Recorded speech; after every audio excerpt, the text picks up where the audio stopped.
देशर साधारण लोकंक जनजीवनर सुरक्षा आम समस्तंकर कर्तव्य। सुरक्षा और सेवा आमर सर्वोच्च कर्तव्य। एथिपाई जातीयतार मनोभाव रखी बेसामरिक सुरक्षा बा सिविल डिफेन्स संगठन रे स्वेच्छासेवी भाव जोगदेवाई मु जनसाधारण को विशेष करी युव समाज को आह्वान करुछि।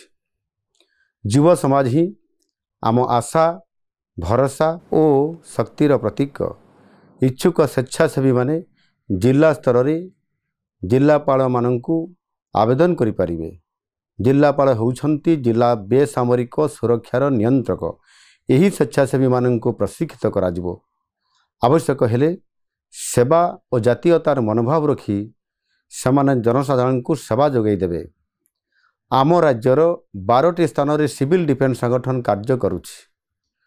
आवश्यकता अनुजाई अन्य स्थान मानकरे नुआ संगठन गढ़िबाकू मु निर्देश देइछि।